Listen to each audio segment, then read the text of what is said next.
Up next is ECU head coach Scottie Montgomery. ECU is 2-4 overall, 0-3 in the American. Pirates were in action Saturday against Houston. Houston won the game 42-20. ECU is back at home this week with a Saturday game against UCF at Dowdy-Ficklin Stadium in Greenville, 7 Eastern, 6 Central on ESPN2. Coach, thank you for joining us on the call. If you would take a minute to tie up the game against Houston, please, and we expect to see you back at home on Saturday against UCF.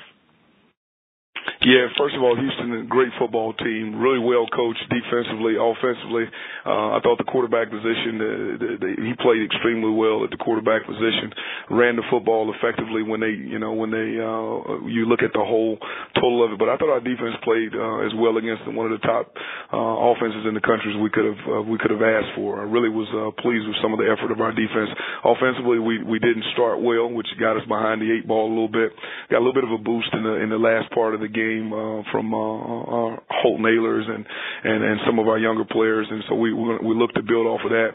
Looking at UCF, I mean, we're looking at one of the top 5 teams in the country, and where they fit into the top 5, I don't know. That's just an opinion, but I think they're definitely one of the top 5 teams in the country, playing at an extremely high level, won a really tough football game that you have to win in those situations to be considered one of those top teams in the country, and it's one of those situations where we got to play extremely well. They are really talented. We look forward to the challenge. The best thing that we have, we're playing them here in Greenville. We're looking forward to one of the top teams in the country coming in and playing against them.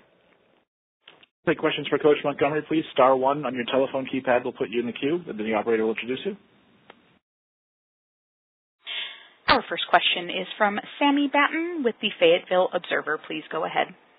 Yeah, Scottie, I was wondering whose idea was it to move Nate Harvey from running back to defense, and have you given that guy a raise yet?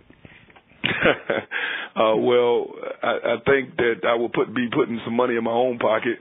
So no, I haven't given that guy a raise.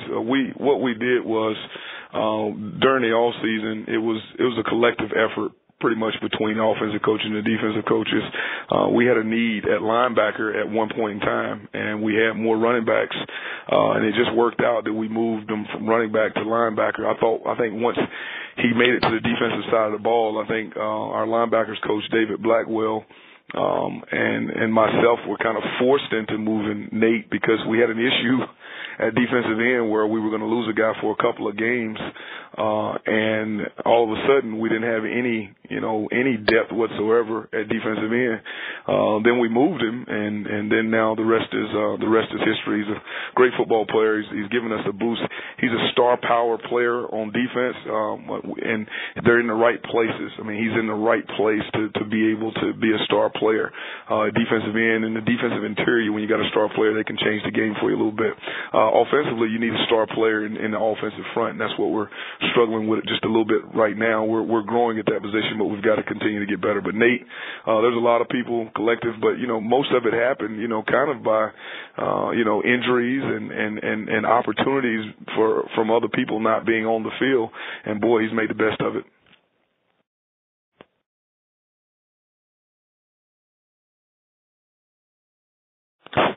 Our next question is from Trace Chulko with the Nightline Sports Network. Please go ahead. Yeah, Coach, UCF has won 19 games now. You've looked at the game film. Memphis nearly pulled off the win Saturday. What in that game film shows you how UCF can be beat? Oh, man, I think that, there's 19 other people that would have the same ideas that I had to this point, so I don't think they're very relevant. But what I will say is that you're going to have to play an A1 football game against them every single play. You have to be on point. You can't, Memphis had a lot of great opportunities and then, stumbled a couple of times in the game where I thought they played really, really well. I thought they ran the ball effectively, so I think it starts there. You got to play an A1 game, but you got to be able to run the football against them. And then when you have chances like Memphis had to make some plays down the field, you got to be able to make them.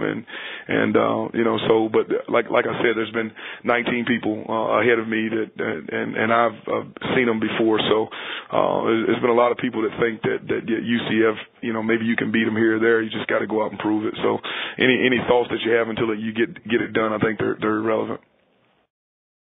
For ECU, which side of the ball do you think matches up better against UCF's personnel, your offense or your defense? Well, first of all, it's kind of hard to say anybody matches up with Milton McKenzie. I mean, he makes it extremely tough. It's because his ability to move, his ability to throw. He's got one of the quickest arm actions. So offensively, it starts with him, and I think that's a hard thing for me to say of any of us matching up with them offensively. And we've got a lot to prove on offense, and their defense has played better than our offense to this point.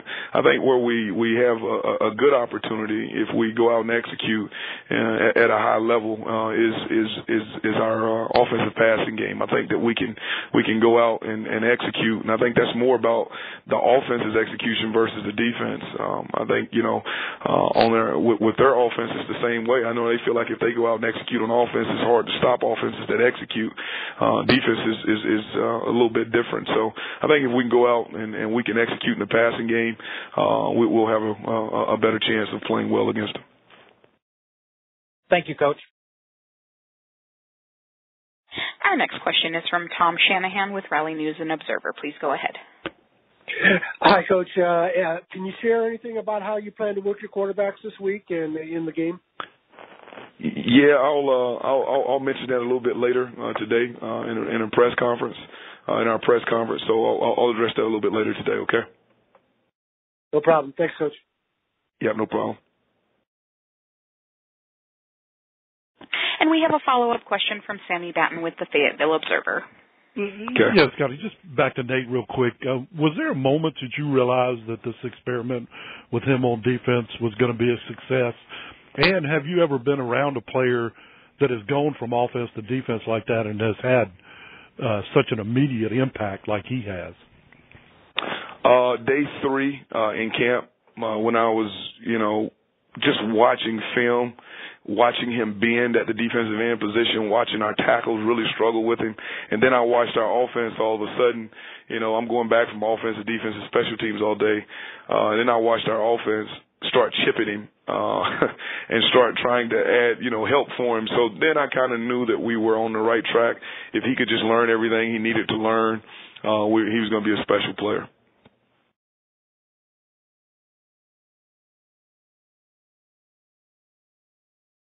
Andrew, any final questions for Coach Scottie Montgomery, please?